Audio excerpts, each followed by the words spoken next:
Hello, hello, ladies and gentlemen, and welcome to the special edition of Grassroots Cricket. It's a special show brought to you specifically to talk about or break down the thriller at Edgbaston in the Ashes opener. I, Behram Qazi, will be, of course, breaking it down with chief cricket correspondent Nick Hoult, who works at the Telegraph, of course. And Nick, it's an absolute pleasure to have you over here. And just, I guess it's impossible to ignore the parallels between Edgbaston 2005 and Edgbaston 2023. Whereas back then, 18 years ago, Brett Lee and Michael Kasperovich, they fell short of that 280 odd target, and Australia lost by 2 runs. And in 2023, Pat Cummins and Nathan Lyon, they laid those ghosts to rest, and they basically chased down a 280 odd target with 2 wickets in hand. So, it just was a great advert for Test cricket. And how big of a start was this to the Ashes? We couldn't have asked for a better start, really. Well, the comparisons of 2005 have run all the way into the lead up of the series, really. It's probably over here been the most anticipated Ashes series since then. And obviously Edgbaston has special memories of that series. It was a second test of the 05 series, whereas this one's the first test. But yeah, the way it panned out in the end, Australia had to chase 1 run fewer than they had to chase in 2005. So the target was almost identical. Like you say, they lost by 2 runs then, and they won this time by 2 wickets. So there was definite symmetry to it all. And it was a fantastic test match. It was from the first ball, Zach Crawley hitting Pat Cummins for 4 through the covers. We then had a bold declaration from Ben Stokes in the evening that set up fantastic theatre, full house at Edgbaston, roaring Stuart Broad into bowl to his bunny, I suppose you call him, David Warner. And then we had a terrific passage of play on my days are mixed up. It's been a long week, but on the Sunday night, which was a truncated day because of the weather, but the weather turned and England lost 2 for 22 and a terrific spell of bowling from Australia with the clouds rolling in. And then Monday you had Joe Root's counter-attack trying to reverse ramp for 6, the first ball of the day. And now I don't think anyone has ever seen anything quite like that in a test match, let alone an Ashes test. England countered and they set up the match. I mean, they lost, but it was only they lost because they tried to win. I think England teams of the past would have settled for the draw, or probably have actually been beaten, to be honest, because they wouldn't have been able to counter-attack the way they did in the first innings when they lost a few wickets. But generally, it was England's desire to win the game that meant that they lost it. Now, this then opens up a debate, doesn't it, about whether you're better off playing this high-risk, entertaining brand of cricket, or perhaps being a little bit more like Australia and a little bit more ruthless and not losing first. So, but they won't change. They were very defiant after the game. It obviously served them very well in Pakistan. The parallels were there really with that Rawalpindi test and the way they managed that game. And they came out on the right side then. But if you remember, only just that was close as well. They were close to not having enough time to take the last wicket. But yeah, all in all, it set it up for a fantastic series. You just hope that England can win at Lords, really, because if they lose that game 2-0 down, they're not coming back from that. Yeah, that's why these first games of the Ashes series are so important, because you get that early momentum, and Lords is going to be huge. But it's interesting that you brought Rawalpindi up. Now, of course, I do see why people would make that comparison. But then again, this was not as good a wicket in terms of sporting cricket where it's an even match between bat and ball. But it wasn't as terrible as Rawalpindi, was it? Yeah, so you're always going to have better bowling conditions in England, aren't you? Because the overhead conditions will roll in the way that they won't in Rawalpindi. Yeah, absolutely. And also, just in terms of the declaration, when I first saw this surface, I was like, okay, England need 400 for sure. And then Ben Stokes goes on and declares at 393. And of course, that makes headlines. And it's a very Ben Stokes thing to do, very on brand with him. He, of course, said that he wanted to have a crack at the Australians at the end of day 1 because no one likes to come out to bat for 20 minutes or something. And throughout the test match, I was actually critical of this decision because I was like, that was the best time to bat. And that's when you declared. And this might come and haunt England, later in the game. But in hindsight, if you look at all of it with the rain delays and everything, Ben Stokes, when he declared, he kind of ensured that we get a result in this test match, staying true to that Bazball philosophy. So what do you have to make about the declaration all in all, keeping all of those things in mind? Yeah, it came as a real shock at the time. I know that I had a couple of mates in the ground who saw England walking off and started packing their bags, thinking it was the end of play. Not realizing they declared. Actually, talking to England and talking to the guys around the team or in the team that they were probably going to declare a bit earlier. It was only because Joe was in the 90s that they kept going, and then once he got to 100, he then accelerated very quickly and hit another 18 runs in a blink of an eye. Look, ultimately it didn't work. The plan was to give Australia a tough half hour, take a couple of wickets and set them on their way. And Australia actually saw that through that session, and they didn't lose a wicket. It did mean that England were bowling in very good bowling conditions the following day because it was a bit overcast and a bit mizzly and a bit damp. But I don't know. That extra 30 runs they could have added. Well, they would really needed those yesterday towards the end of the play. But yes, it summed up this team. It summed up the way that they play the game. And if they hadn't have declared, then they probably wouldn't have got close enough to a result, and Australia would have batted out for the draw. But ultimately, England missed 6 catches in the field, took a wicket off a no ball. If they'd have held those chances or most of those chances, they'd have won the game.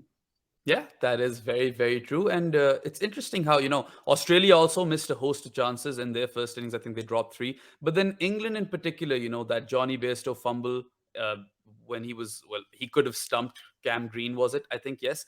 And then also he dropped Alex Carey, and then Broad got Usman Khawaja bowled off a no ball. They missed a host of other chances later on in the game as well.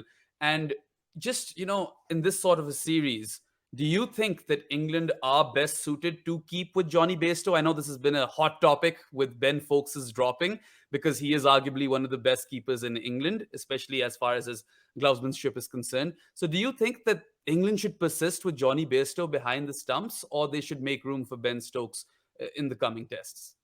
There's no question that Bairstow's under pressure going into Lords with the gloves. I think let's see how he gets on there.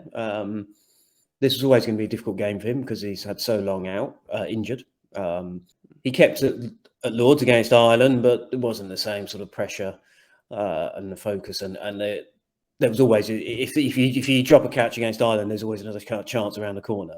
If you drop a catch against Australia, it might be another day before you get another one. So I think let's see how he gets on at Lords. There's no question he has 100% backing of the England management. Don't forget, Jonny scored 98 runs in the Test match. He batted beautifully in the first innings. He counter-attacked with Joe Root at a time England were in trouble. And I don't think Ben Foakes against this Australian pace attack would have been as well equipped to do that. Jonny fits every aspect of the Bazball sort of philosophy, the way he plays. And Johnny's the sort of person who needs backing. And he's certainly got that from his team, from his teammates, and from the management. So I'd be very, very surprised if he didn't stay in the team as keeper, barring any absolute disaster at Lords. But Johnny's a very competent keeper. He's very tough mentally. I suspect he ended up, because that pitch was very subcontinental in style at Edgbaston, he probably ended up standing up to the spinner more than was expected when England picked the squad.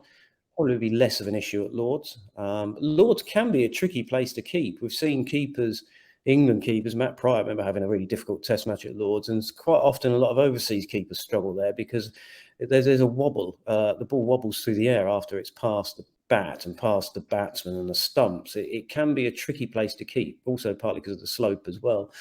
But Johnny's kept there many times, so you wouldn't expect that to be such an issue for him.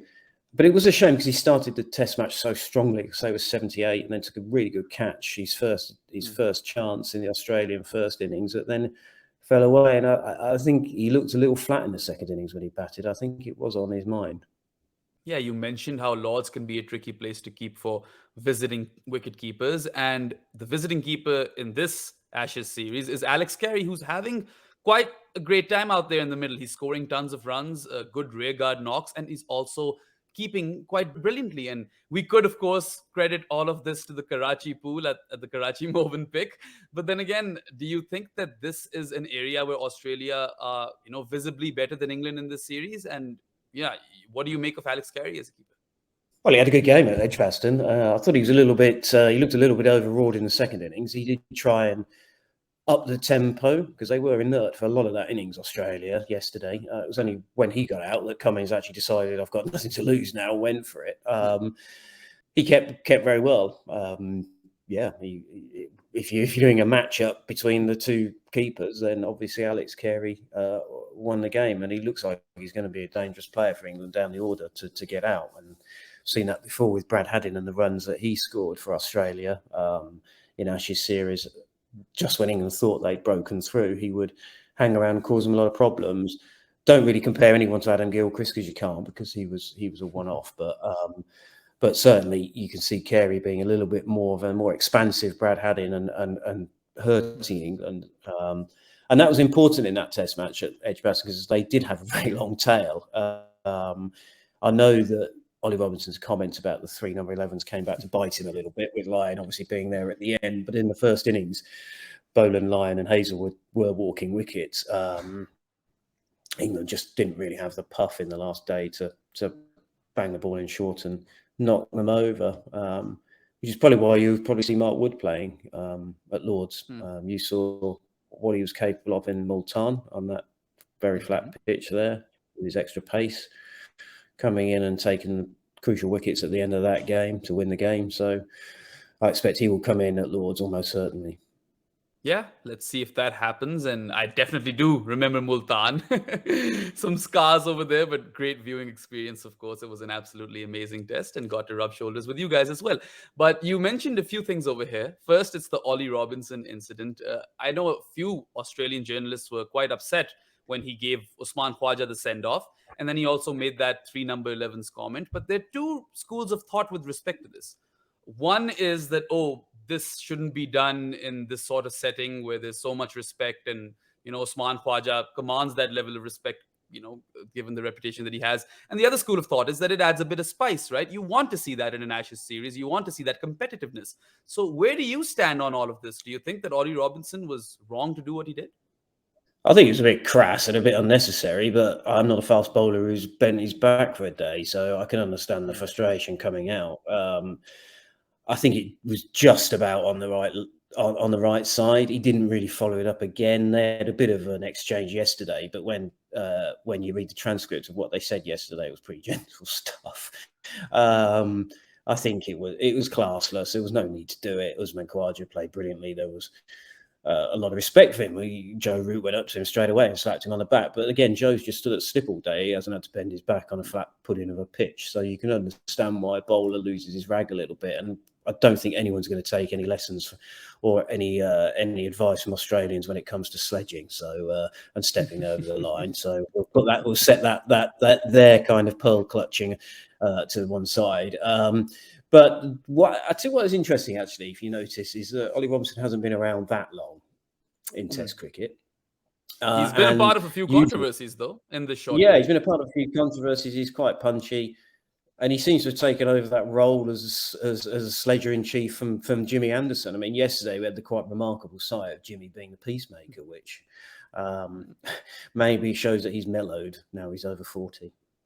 Yeah, well, I was actually really surprised not to see Jimmy Anderson bowl with that second new ball, because I thought that surely you must try him at least once. What's your take on that? I think when they look back on how they bowled with that second new ball, I mean, there was so much going on yesterday, but it's only now when you look back, you think, well, actually, they spread the field. They didn't have any slips. Now, there wasn't a single slip catch in that game off a seam bowler. So you see why they were thinking we don't need the slips. But you look at Lyon and you just think, Jimmy Anderson pitching it up with a couple of slips. He did have a waft at a few. You would think that was more likely to get him out. England just didn't have the puff in their legs anymore to bang the ball in short and really threaten the bouncer. And Lyon played it pretty well, actually. He had one flap and flail at one that Stokes nearly caught in the deep, but overall kept his nerve. And you just wonder whether they just needed a little bit more. Jimmy just wasn't himself in this Test match. I think he was short of bowling going into the game. He hadn't played for a month because of his groin injury. I think he needed more overs in his legs. He didn't really have any. And the pitch gave him nothing. There was nothing in that pitch for him. Whether that played on his mind as well, I remember on the day before the game, he spent a long time looking at the pitch. He clearly wasn't very happy with it. with a lack of live grass on it. And yeah, he was pretty anonymous, really. 1 wicket in the Test match. So you can understand why Stokes went to Broad and Robinson. They were his best two bowlers. I thought Broad was colossal actually in this Test match. He bowled superbly. Was at the heart of some really big moments in the game. And that shows that the benefit of bowling. He'd had a lot of bowling going into the game. He was the only one. Robinson had been injured. Jimmy had been injured. Obviously, Moeen hadn't played Test cricket for 21 months. So he was the only one really that had overs in his legs, and Stokes hadn't bowled either. So, and that showed. So yeah, they've got a selection decision to make at Lords. My guess is they'll stick with Jimmy because of who he is and his record at Lords. And then who does Wood come in for? It's a big call. Yeah, it is quite the conundrum. And it's interesting you mentioned that point with miles under your legs, right? Stuart Broad was raring to go. He, of course, was a top performer in this game and might have a new bunny in Manas Labuschagne. We'll just wait on that one, of course. Has dismissed him on that outswing 2 times now. But yeah, you make some very, very valid points over there. And just more on, England's tactics and everything. You go with Moeen Ali. I understand why England would have called him back. There's experience over there. He can also offer lots of runs with the bat and can mold himself into that baseball philosophy and all of that. But then again, there are two main things over here. Moeen hadn't bowled with the red ball in a long time, and that damaged his finger, and that callus was very, horrific looking. And who would you say the responsibility lies for that? Is England irresponsible to have bowled him so many overs on the trot, which is why he injured his finger, or is it just a case of bad luck? And also, one more thing, we saw that there was a lack of an enforcer in England's attack. Of course, you mentioned Mark Wood, but in the first innings, they did bounce Australia out. So do you think that it was a culmination of all of these things in that second innings where England just, they failed to restrict Australia below 280? Oh, it was. I think it was. They just ran out of legs. Like I said, I think that. I think credit to the way Australia played. I mean, Pat Cummins played really well and kept his nerve and won the battle of the captains in that respect. I think with Moeen, I don't really think there were too many other options in English cricket. There's a lack of spin bowling. And you want a batsman who can come in and play some shots as well as bowl a bit of spin. So I can see why they went with Mo. It was always a risk with Moeen with the finger because he's had problems with it before, bowling with the Duke ball. And you just wonder whether he needed to play some form of red ball cricket. There wasn't a lot of time, but whether there was a chance he could have played one innings for Warwickshire in a championship match just to get toughen the skin up a little bit. Now I just can't see him playing at Lords. I just don't think that thing is going to be ready in time. It's probably a decent chance they might look at bringing somebody else into the squad to back him up. Joe Root bowled very well, but I'm not sure you want Root taking responsibility of being the number one spinner and the guy who's got to score the runs at number 4. I think you're probably better off having Joe concentrate on batting and then filling in a few overs and performing in that spin bowling role rather than having the responsibility all on his shoulders. Although it is a good way of getting Mark Wood in the squad, in the team. Sorry. But yeah, it's just that's always a problem with English cricket. We just always moan those lack of spin bowlers. They would have looked at Rayan Ahmed, and obviously he's well known in Pakistan after that 5-for-1 debut on that dramatic match in Karachi. I think throwing him into this Ashes series at 18, that's probably a lot to ask. A teenage cricketer, probably not quite ready for that. So they didn't really have a lot of avenues to go down other than picking Moeen, who, if you look at him, he is a baseball player. He gives it a rip. He bowls attackingly, goes for a few runs, but that's always been the case. He bowled an absolute ripper to Cam Green to bowl him through the gate in the first innings. Yep. And he can come out and lace a 50 in the blink of an eye. Absolutely. And in terms of who, could replace Moeen in the second test at Lords, what are the other names that come to your mind? Is Matt Parkinson an option? Is Liam Dawson an option? Because Liam Dawson has played professionally for England, international cricket before, more so than Parkinson. And he has some decent returns in the county championship recently as well, and can bat. So is that the kind of profile of player that England would be looking at? Oh, yeah, I'm sure. Dawson was on standby for the Pakistan Test series. They didn't need him in the end, obviously, but he was on standby. Will Jacks played in those first two tests.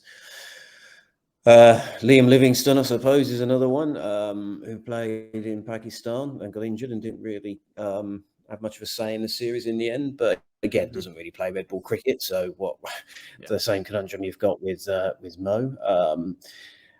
Dawson is a very steady county cricketer. Won't let England down. He'll probably control the runs. Half decent batsman. But again, you're throwing him into an Ashes series, and without that kind of track record, he's only played 3 tests. I think off the top of my head, hasn't played for a few years for England in Test cricket. There's not an awful lot. There are not a massive amount of options for them, but those are the guys really. There's no one else unless, like I say, I think Rayan. They just think it's just a little bit too young at this stage and a bit too raw. Yeah, fair enough. We've spoken about the bowling a fair bit. Now let's move towards the batting. And of course, I want to talk about Joe Root. He is now the world #1 test batter once again, is averaging over 50 in test cricket. And this is a cricketer who, when you look at his age and the amount of test cricket that England play in a calendar year, you'd think that he could potentially go on and break Sachin's record, right? There's no one else that you actually can imagine who could usurp Sachin in terms of runs in test cricket. And Joe Root has really, reinvented himself ever since Bazball has started. You saw him score tons of runs before Bazball as well when he was captain, but his team was losing. Now he's playing with more freedom. He's attempting that reverse ramp so frequently and getting success off it as well. And he just goes for it each time. Even if he misses the ball, that does not deter him from trying the reverse ramp. And he's also batting outside his crease. So this is a new Joe Root, and he's still scoring tons of runs. And how much did you enjoy him playing that counter-attacking innings in the second innings, and then that backbone sort of innings in the first innings?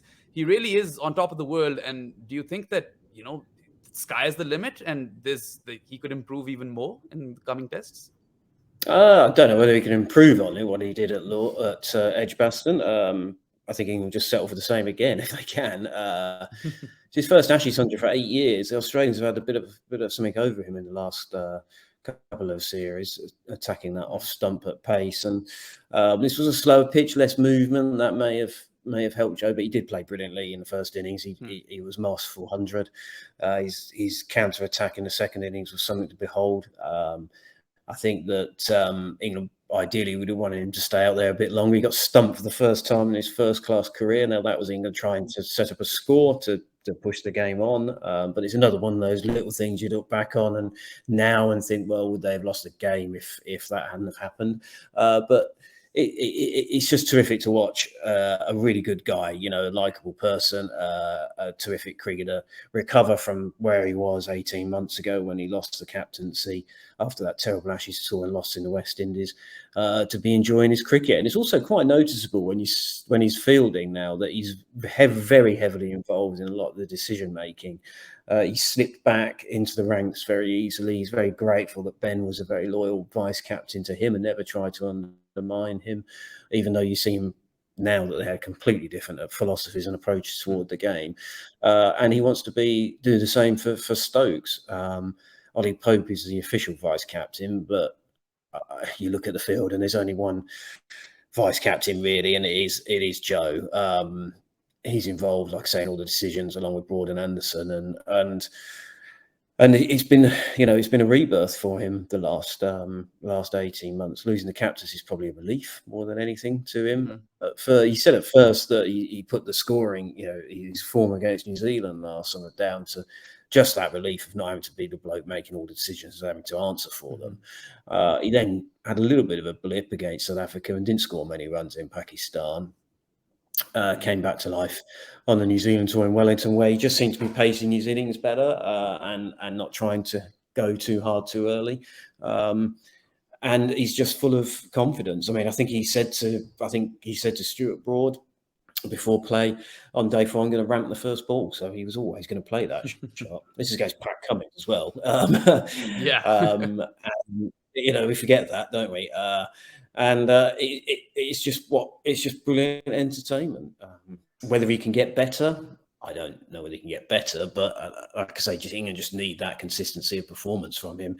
they're not going to win this series unless Joe Root averages around, late 40s.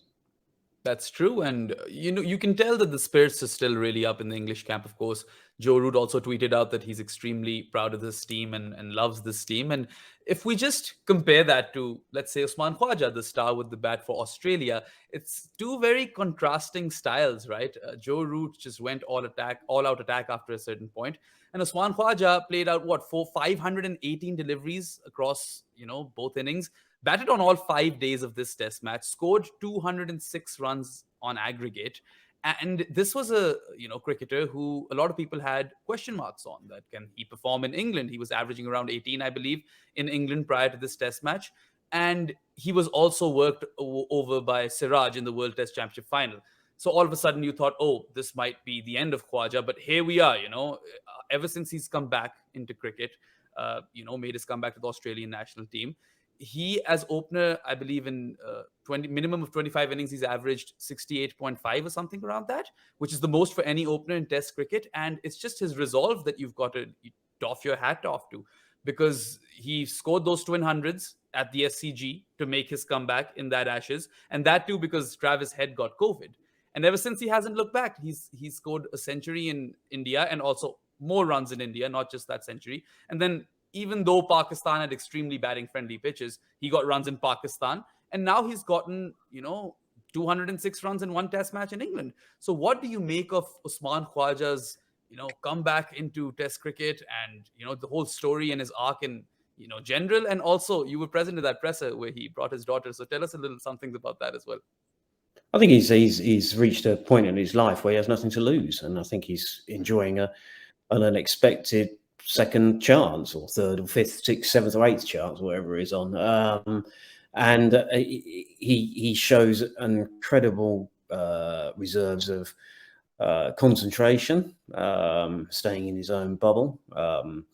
He batted at one pace throughout the test match, and now that turned out to be crucial and to win Australia the game. If he hadn't have stayed in that second innings, they probably would have lost. I think where it goes to his record in England, he's previously come unstuck on seaming pitches.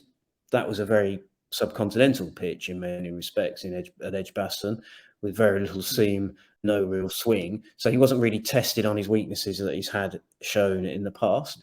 Now that may continue for the whole series because England have asked for these flat, fast pitches. I think what they would expect is a bit more seam movement than what they had at Edgbaston. But obviously, if he faces that challenge now on a seaming pitch, he's got the confidence of the score behind him, of a big 100 and a good test match. So that will help, because in the past, when he's faced Anderson and Broad on the seaming pitch, he hasn't had that benefit. And so the pressure has mounted very quickly. He's very soon been playing for his place and very quickly been out of the team. So this time he's got that confidence of a big score behind him, and that should stand him in good stead. Now, Lords is a slow pitch. They've done their best. The MCC have dug it up over the winter and relayed it in an effort to get more pace into it.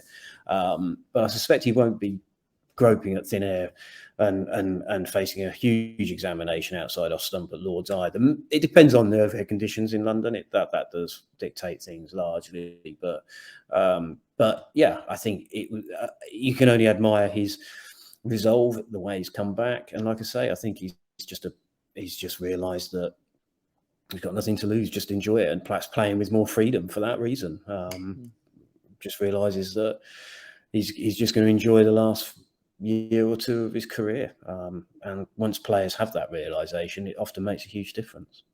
Yeah, absolutely. And a little bit about that presser. Were you there when Usman brought his young daughter to the presser? What was that like? I was sat around the corner. I don't know whether you've been to Edgbaston, but the press room there's two parts, and I was sat around the corner. I wasn't actually covering that press conference, but could hear him. Certainly could hear him talking about it, and he was. It was clearly a very emotional day for him, and the families are all with the players and on this tour. Which is what happens when England go to Australia as well. And And it was a big day for the whole family because they would have known what it meant to him.